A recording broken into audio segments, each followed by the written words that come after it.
بسم اللہ الرحمن الرحیم۔ آج کل دینی مدارس کے حوالے سے حکومت اور مذہبی جماعتوں کے درمیان اختلافات شدت اختیار کر گئے ہیں۔ اس حوالے سے کچھ باتیں عرض کرنی تھی۔ سب سے پہلی بات تو یہ ہے کہ دینی مدارس کا رول ہمارے معاشرے میں، پاکستان میں اور پوری دنیا کے حساب سے کیا ہے۔ دینی مدارس اسلام کا قلعہ ہے اور اس میں تقریباً 30 لاکھ کے لگ بھگ طلباء جو ہیں وہ قرآن پاک حفظ کرتے ہیں اور دینی کتب پڑھتے ہیں۔ ان کا جو نصاب ہے درس نظامی، اس کے حوالے سے یہ تعلیم حاصل کر رہے ہیں اور یہ بہت بڑا نیٹ ورک ہے۔ یہ پاکستان میں، ہندوستان میں، بنگلہ دیش میں، ہمارے یہ تینوں ممالک جو ہیں اور افغانستان بھی اس میں آ جاتا ہے، جس میں یہ دینی مدارس اس طرز پہ کام کر رہے ہیں۔ اور یہاں پہ برِ صغیر میں دینی مدارس کا بہت زبردست رول رہا ہے۔ پوری دنیا میں ایسا کوئی نظام نہیں ہے، اور یہ یوں سمجھ لیں کہ اگر پاکستان میں یا اس علاقے میں، اس خطے میں دینی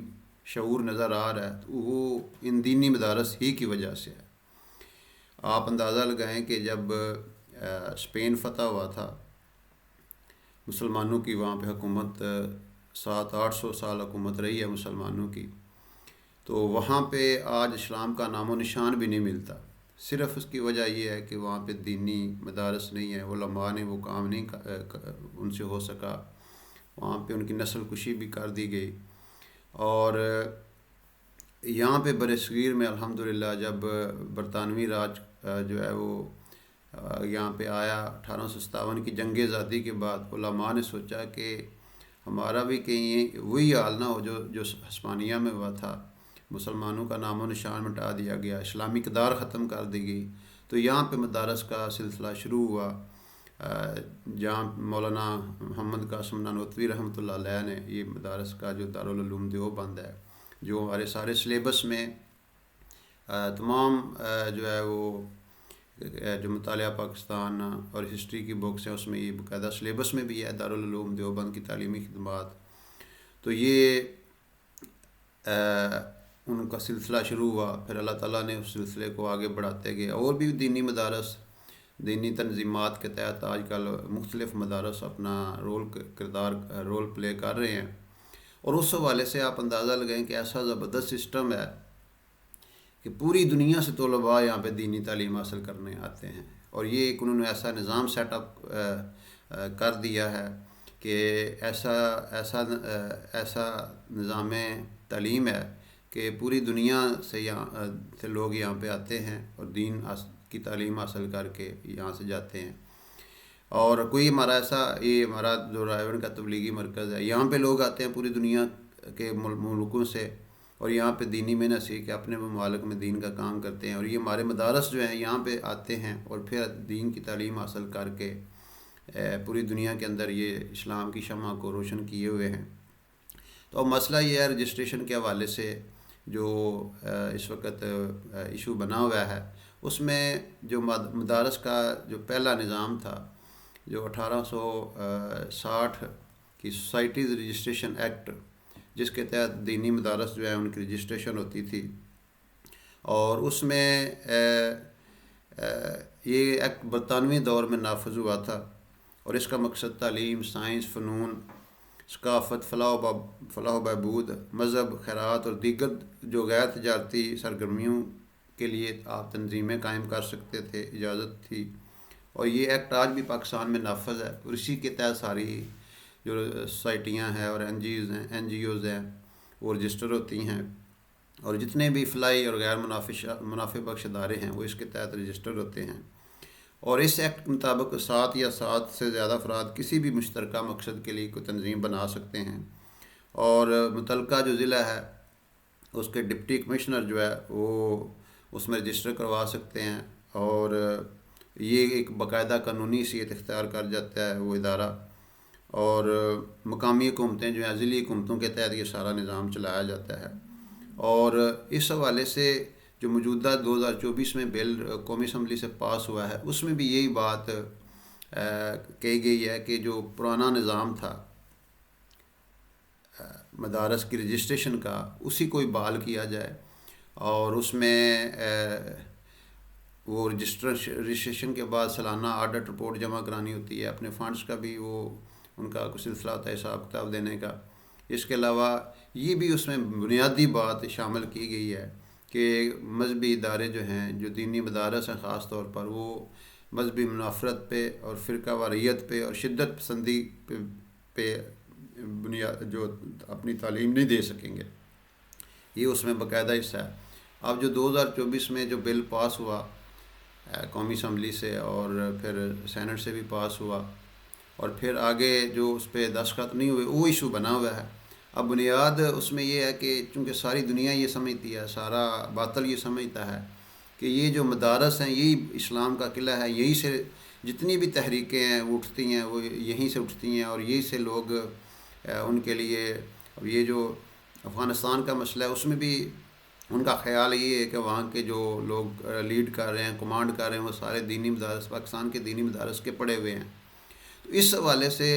باطل سارے کا سارا اور ان کی جو ایجنسیاں ہیں اور مالیاتی ادارے ہیں، وہ جب فنڈز دیتے ہیں تو اس میں شرائط طے کرتے ہیں، اور اس میں وہ چاہتے ہیں کہ ہمارا نظام تعلیم جو ہے وہ یہاں پہ بھی ہو، مدارس کے اندر بھی ہماری مرضی کے مطابق جو ہے ترمیمات ہوں، اور اس میں ہم اپنی مرضی سے تبدیلی لے کے آئیں، جس طرح کے برطانوی راج میں نظام تعلیم لارڈ میکالے کا دیا گیا تھا۔ اب دیکھ لیں ایچسن کالج ہے، وہاں پہ جو انگریز کے نمک خوار تھے، نواب تھے، وڈیرے تھے، ان کے بچوں کو تعلیم دینے کے لیے انہوں نے اپنا ایک ادارہ بنایا جسے ایچسن کالج، پہلے چیف کالج کہتے تھے۔ تو وہاں پہ ان کو تعلیم دیتے تھے، اور وہ انگریزی مائنڈ سیٹ بنایا جاتا تھا۔ اب یہ لوگ چاہتے ہیں، یہ بیرونی ایجنڈا یہ ہے کہ کیسے ان مدارس کے ذریعے، مدارس میں بھی ہم اپنی پالیسیز کو جاری کریں، اور ہماری پالیسیز جو ہیں وہ ان مدارس والے بھی اڈاپٹ کریں، تاکہ یہاں سے جو لوگ نکلیں وہ بھی ہماری پالیسیز کو آگے چلانے والے ہوں۔ تو اب مسئلہ یہ ہے کہ جس وجہ سے یہ اب مسئلہ بنا ہوا ہے کہ جب پہلے معاہدہ ہوا، اس میں معاہدے میں یہ کہہ دیا گیا تھا کہ جو جمعیت علماء اسلام والے ہیں ان سے یہ معاہدہ کیا گیا، مولانا سے معاہدہ کیا گیا کہ آپ سائن کریں، تو آپ کو یہ جو دو مین چیزیں تھیں اس میں، ایک تو سود کی حرمت کے حوالے سے ڈیسیژن تھا کہ 1 جنوری 2028 کو یہ جو ہے وہ ختم ہو جائے گا سود، اس کے علاوہ دینی مدارس، اس حوالے سے انہوں نے ان کو سپورٹ کیا۔ اب وہ سارے کے سارے وعدے سے پھر گئے ہیں، اور جو ہے وہ اس کو ڈیناؤنس کر رہے ہیں کہ ہم یہ مسئلے ہیں، ٹیکنیکل مسئلے ہیں، اور وزارت صنعت کے تحت آپ چلے جائیں، اور وہ جو ایک ڈائریکٹر جنرل ریلیجیس افیئرز کا ایک محکمہ بنایا گیا، اس کے تحت چلے جائیں کہ بھی وزارت صنعت کے تحت اس کو لے کے جانا چاہتے ہیں، اور ان کو بے جا تنگ کیا جاتا ہے۔ مدارس میں آئے روز مختلف محکموں کے لوگ آ رہے ہوتے ہیں، کوئی وزارت داخلہ سے آ رہا ہے، کوئی وزارت تعلیم سے آ رہا ہے، کوئی وزارت صنعت سے آ رہا ہے، کوئی کہتا ہے جی آپ یوں کریں، آپ اپنے سلیبس کو ریوائز کریں۔ آپ دیکھیں، ایک انہوں نے سلیبس ڈیفائن کیا ہے، بنایا ہوا ہے، اور اس سے بڑے اچھے نتائج آ رہے ہیں، پوری امت اس سے مستفید ہو رہی ہے، اور پوری دنیا کے لوگ یہاں سے لرننگ کر رہے ہیں،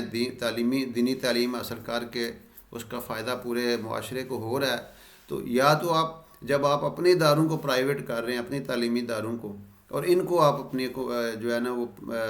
سائے تلے لے کے آنا چاہتے ہیں، یہ بڑی عجیب منطق ہے۔ اصل مسئلہ یہ ہے کہ بیرونی ایجنڈے کے تحت یہ ساری کی ساری کارروائیاں کی جاتی ہیں۔ ہماری حکومتوں کے اندر چونکہ اتنی وہ نہیں ہے استعداد، ہم ان سے فنڈز لیتے ہیں، ان کے ہم محتاج ہیں، ان کے آگے ہم ان کی کاسہ لیسی کرتے ہیں، ان کے آگے ہاتھ پھیلاتے ہیں، ہم مانگتے پھرتے ہیں۔ ظاہر ہے، آپ جب کسی سے مدد لیتے ہیں، کوئی آپ کی امداد کرتا ہے تو کسی وجہ سے کرتا ہے، اس کے پیچھے کوئی لاجک ہوتی ہے، کوئی ایک پنڈ دا چودھری کسی کمی دی مدد کرتا ہے تو وہ پڑھ کے وہ کام بھی لینے نے انہیں، یہ تو نہیں ہو سکتا کہ انجی دی مدد کرے۔ یہی حساب آج مسلمان امت کا بنا ہوا ہے، پاکستان کا بنا ہوا ہے۔ اب پیسے ہم ان سے لیتے ہیں، ظاہر ان کی پالیسیاں بھی، ان کی بات بھی ماننی پڑتی ہے، وہ جائز ہو ناجائز ہو، وہ غلط ہو وہ صحیح ہو، اور باطل تو چاہتا ہی یہی ہے